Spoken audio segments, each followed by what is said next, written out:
Es oficial. A partir de esta semana comenzará a regir una nueva alza a las tarifas de electricidad desde Arica a Punta Arenas, el denominado tarifazo. Así lo anunció el propio gobierno de Boric. Y es que tras casi 5 años del congelamiento de las tarifas, era inevitable que este día algún día llegaría. Lo que sí es completamente evitable e imperdonable es el populismo y el engaño que han instaurado los políticos de izquierda y de derecha respecto a este y otros temas. Y a puertas de las elecciones municipales y de gobernadores, todo se vuelve aún más intenso. Porque a fin de cuentas, para los políticos, gobernar se ha convertido en un simple juego, en una competencia por quién ofrece más para engatusar fraudulentamente a los electores. Aquí no vamos a caer en su juego, vamos a ir al trasfondo de todo sobre el alza de las cuentas de luz, sus causas y consecuencias, los responsables del desastre, con nombre y apellido, la estrategia a la que apuesta Boric, el libreto que sigue Mario Marcel, las acusaciones que pesan sobre el ministro Pardo y el nuevo flanco de conflicto que se abre entre la moneda y el oficialismo, alcaldes y parlamentarios incluidos. Prepárese, porque todas sus mentiras quedarán al descubierto. Es un hecho. A partir de este mes, las tarifas de electricidad subirán por primera vez en 5 años, alcanzando un alza de entre un 50 y un 60% para enero del próximo año. Así lo confirmó el propio Boric durante su gira por la región de Magallanes, boina y abrigo incluido, descartando mantener el congelamiento de las tarifas. Yo sé que no es popular, sé que es difícil, pero insisto, deuda que no se paga sale más cara después. Hay algo, sin embargo, en lo que Boric tiene razón. Sí, es impopular, y sí, deuda que no se paga sale más cara. Ojalá hubiera aplicado el mismo razonamiento en octubre de 2019 cuando comenzó todo, porque esta es la verdadera historia del tarifazo. Todo comenzó 5 años atrás, en medio del 18 de octubre, cuando el gobierno de Sebastián Piñera presentó un proyecto de ley para congelar las tarifas eléctricas y así revertir el alza en las cuentas de luz. El proyecto era netamente político, una válvula de escape para apaciguar la efervescencia del momento, un calmante, un sedante para sortear la crisis. ¿Y quiénes votaron a favor? Prácticamente todos, incluso quienes hoy reconocen el daño que generó esta política. Fíjese que en la Cámara de Diputados se aprobó con 114 votos, incluyendo a Boric, Cariola, Vallejo, Winter, Orsini, Jackson, por mencionar algunos de la izquierda, y Chile Vamos en bloque. PEC 1 se llamó la ley. Se supone que el congelamiento de las tarifas se extendería hasta diciembre de 2020 y que no podría sobrepasar un límite de 1.350 millones de dólares como deuda con las empresas eléctricas. Pero usted sabe, los imprevistos siempre están a la orden del día y este tipo de políticas, una vez que se implementan, son muy difíciles de revertir. Vino el COVID, la guerra con Ucrania, el alza de los combustibles, más inflación y entonces se sobrepasó rápidamente el límite. Y como era de esperar, la deuda siguió creciendo como una bola de nieve. Luego asumió Boric, aprobó otra ley, la continuación de Piñera, la PEC 2, con el entonces ministro de Energía Claudio Huepe, y luego otra ley más con el nuevo ministro Diego Pardo. El asunto es que las tarifas se mantuvieron congeladas por casi 5 años a través de 3 leyes, alcanzando una deuda de 6.000 millones de dólares. 6.000 millones de dólares con las empresas eléctricas.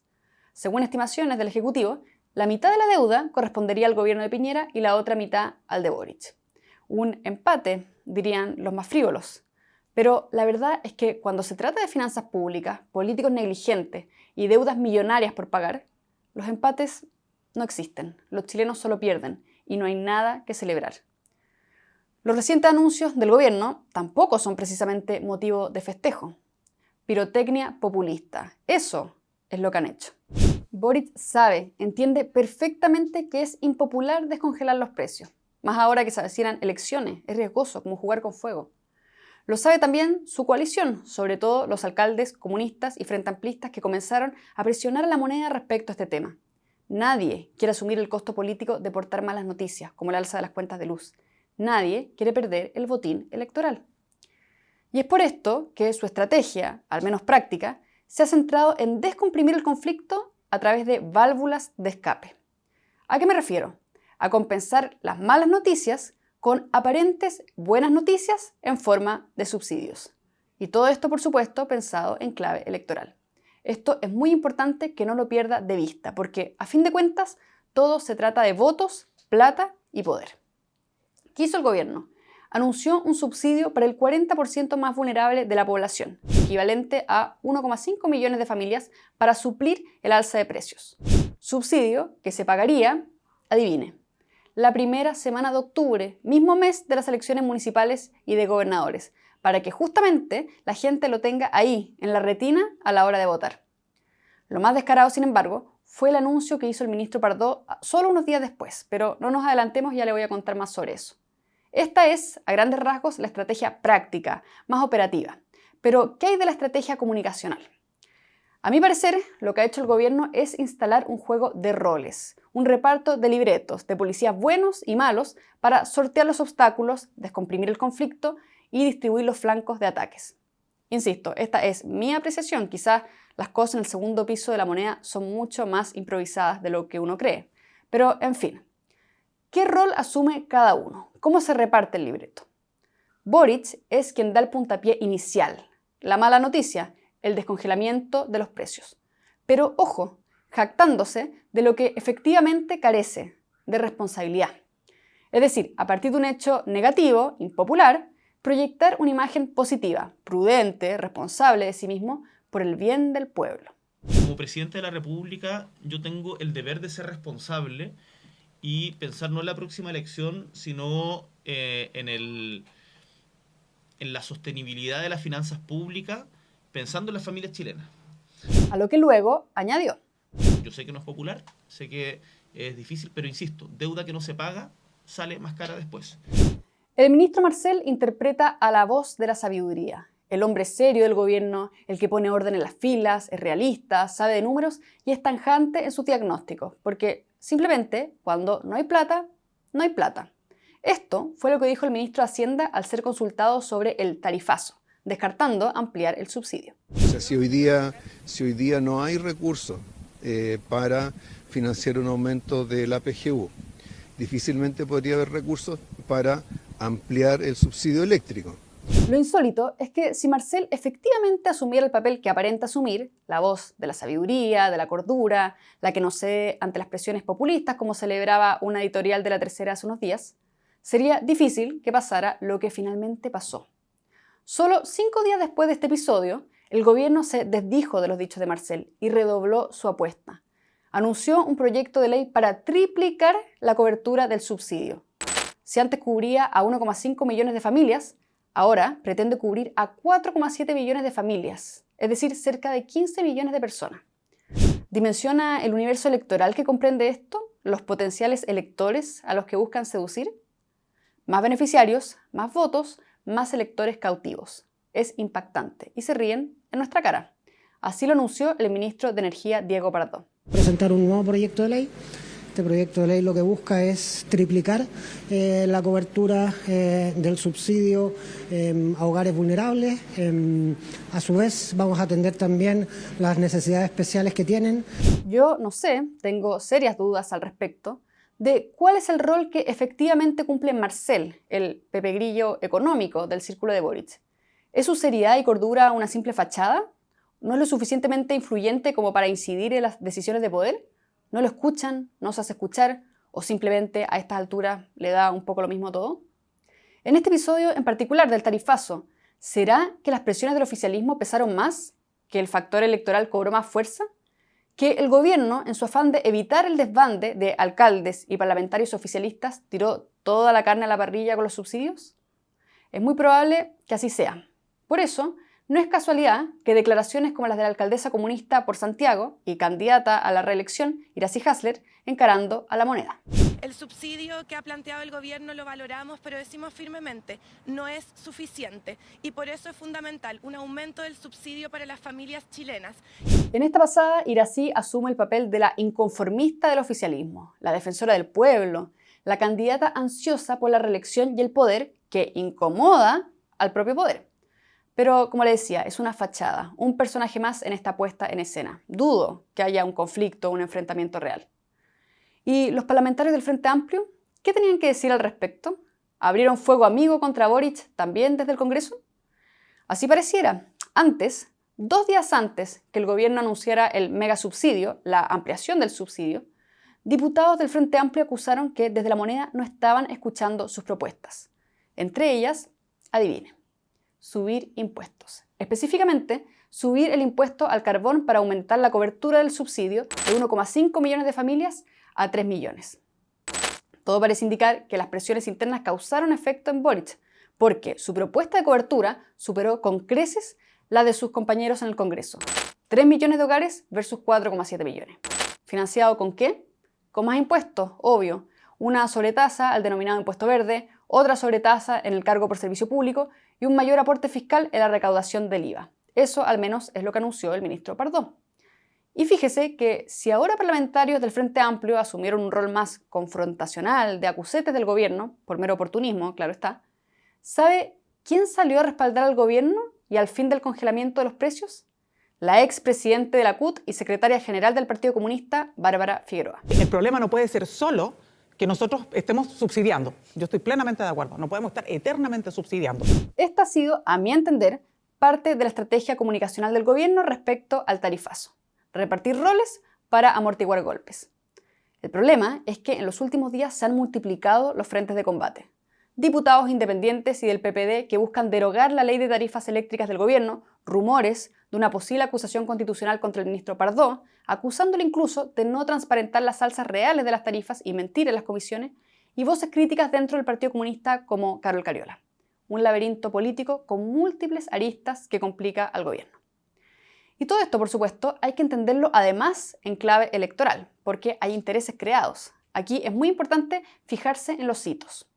Por ejemplo, no es casualidad que el segundo congelamiento de las tarifas, el PEC 2, se promulgara en julio de 2022, solo un par de meses antes del plebiscito del 4 de septiembre, una mega elección, y que el anuncio del nuevo mega subsidio de Boric para 15 millones de personas se diera de cara a las elecciones municipales de octubre. Así como tampoco fue casualidad, y este es quizás el caso más evidente, que el primer congelamiento de tarifas de luz se diera en medio del 18 de octubre con Piñera en un intento por frenar, sin éxito, el descontento popular. Todos estos casos responden a la misma lógica, la vieja fórmula populista de los políticos de hacer que la excepción, lo electoralmente favorable, lo conveniente, la salida fácil, se instale como la norma. ¿Para qué? Para captar votos, aceptación, popularidad o al menos, en el peor de los casos, una tregua con el electorado. Lo mismo aplica con los bonos, los famosos retiros y otros subsidios. Política populista. Eso es lo que es. El problema es que este tipo de políticas no son inofensivas, cuestan caro. Y una vez que se implementan, son muy difíciles de echar pie atrás. Es como una bola de nieve que va creciendo y creciendo sin que nadie le ponga freno. ¿Por qué? Porque los ciudadanos, por una parte, comienzan a verla como un derecho adquirido, del cual no se quieren desprender. Mientras que los políticos la ven como el medio para retener votos, aprobación y perpetuarse en el poder. En definitiva, son políticas que generan dependencia, pero una dependencia que es mortal. Ciudadanos esclavos del Estado y del populismo de los políticos, políticos esclavos de las encuestas y del populismo que ellos mismos alimentan. Medidas parche que acrecientan el problema, deudas que se pagan con más deudas, subsidios, bonos y perdonazos que al final del día nos pasan la cuenta a todos. ¿Cuándo será el día en que los políticos traten a los ciudadanos, a los electores, como los adultos que realmente son? En vez de engañarlos con falsas promesas y ofertones como si de una piñata se tratara. ¿Cuándo será el día en que los políticos digan la verdad y aprendan, asuman el costo de tener que dar no tan buenas noticias y nosotros, como ciudadanos, aprender a recibirlas? Boric promete subsidios para el pago de las cuentas de luz, cargándonos la mano con más y más impuestos, mientras que al mismo tiempo impulsa proyectos ideológicos para acabar con la matriz energética de Chile. Sí, lo que escuchó.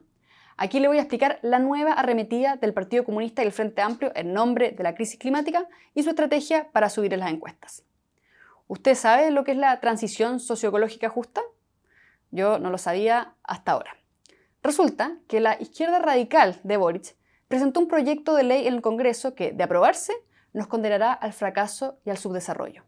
Se trata de la Estrategia Nacional de Transición Socioecológica Justa, boletín 15.147-12 por si lo quiere revisar.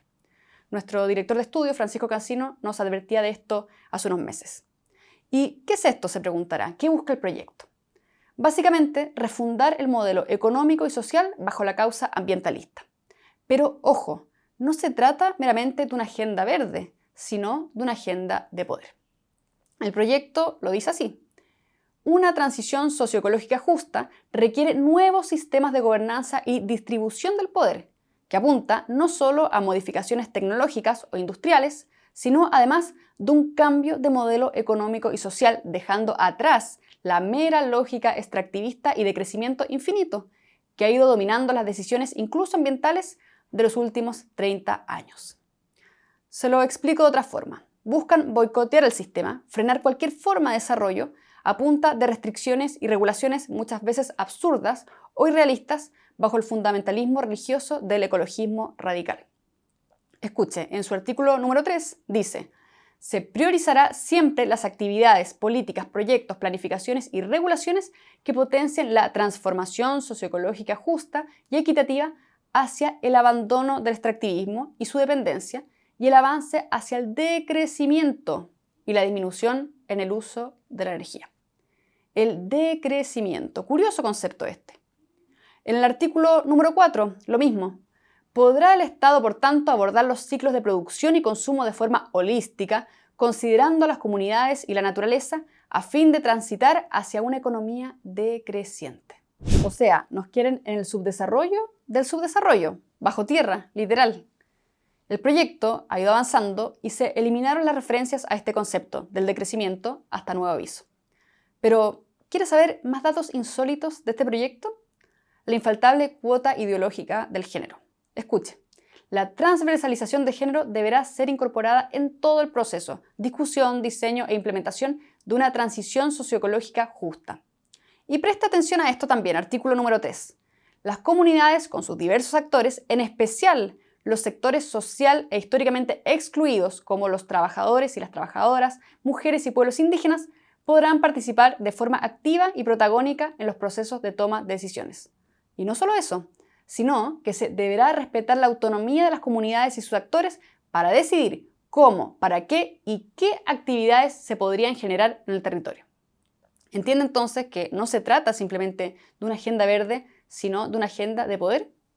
Eso buscan, eso aspiran, y lo mantendremos informado del avance de esta agenda.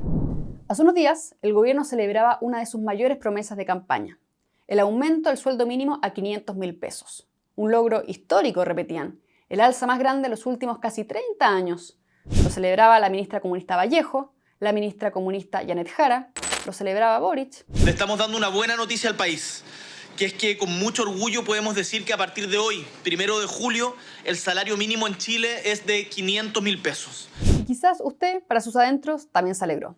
Eso, antes de saber lo que le voy a contar y de explicarle cómo una aparente buena noticia se transforma en una muy mala noticia si nos adentramos en los hechos. Vamos a desmitificar las falsas y engañosas consignas que utiliza la izquierda para subir las encuestas y llegar al poder, y lo haremos paso a paso. Probablemente le han hablado maravillas de fijar un sueldo mínimo. Lo habrá escuchado, por ejemplo, de parte de la expresidente de la CUT y hoy secretaria general del Partido Comunista, Bárbara Figueroa. Para avanzar en un salario mínimo que le permita a los trabajadores tener mejor calidad de vida, superar la línea de la pobreza y también tener mayor poder adquisitivo y a través de eso darle dinamismo a la economía nacional. Pero déjeme decirle que nada de lo que dice Bárbara es verdad.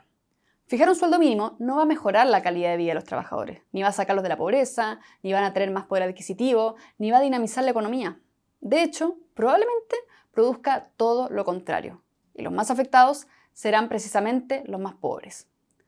¿Por qué digo esto y por qué desmiento a Figueroa? Porque en la práctica, la fijación de un sueldo mínimo implica un aumento artificial de los salarios que se traduce a su vez en un aumento de los costos de producción del empleador.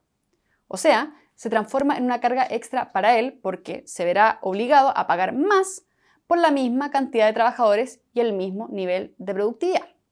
Eso es un hecho. Ahora, ¿qué implica esto? Que el empleador deberá sacrificar utilidades, parte de las ganancias, para pagar este aumento artificial de sueldos. Y esa, en definitiva, es plata que dejará de invertir en muchas cosas, en innovaciones, mejoras, nuevas contrataciones, etc. Es decir, en mecanismos para aumentar la producción y así elevar los salarios reales a todos los demás. Le apuesto a que no ha escuchado esto de ningún comunista. Pues bien, esta carga extra del sueldo mínimo podría volverse insostenible para el empleador, quien va a optar por realizar despidos. ¿Y quiénes serían los principales perjudicados? los trabajadores menos calificados, los menos eficientes, es decir, aquellos cuyo trabajo no alcanza a cubrir los costos que le generan al empleador. Y entonces, ¿qué pasará? El empleador, lógicamente, frenará las contrataciones y se inclinará por mantener a aquellos trabajadores que le cuesten lo mismo por ley, pero que a la vez sean más productivos. Para que quede claro, podríamos decir que, contrario a lo que sostienen marxistas y socialdemócratas Boric, Vallejo, Figueroa y el elenco completo, el sueldo mínimo es contraproducente porque genera un efecto empobrecedor. Por una parte, aumenta el desempleo. Los empleadores se verán forzados a realizar despidos, dada la carga extra que implica fijar sueldos mínimos por sobre la productividad de sus trabajadores. ¿Y quiénes se verán afectados?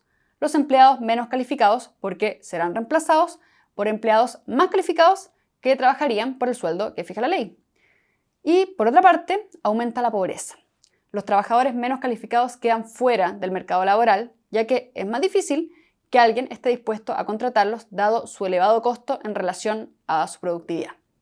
O sea, las buenas intenciones de quienes promueven esta política pública del sueldo mínimo queda solo en buenas intenciones, porque la práctica es contraproducente. Por donde se le mire, los que más pierden son precisamente los trabajadores menos calificados, los más vulnerables, los más pobres. Otros, claramente, no tendrán las mejores intenciones y, movidos por su odio y resentimiento habitual, insistirán en hacerle la vida imposible al empresario explotador, ya sea con sueldos mínimos u otras políticas desastrosas disfrazadas de nobles intenciones. Boric inició su gobierno con un sueldo mínimo de 350.000 pesos. Hoy alcanzó los 500.000 pesos. Es la tercera alza en un año, mientras que la CUT presiona para llegar a los 630.000 pesos al final de su mandato. Ahora, luego de esta explicación, comprenderá el desastre económico que podría causar esto. Más desempleo, más pobreza, menos oportunidades.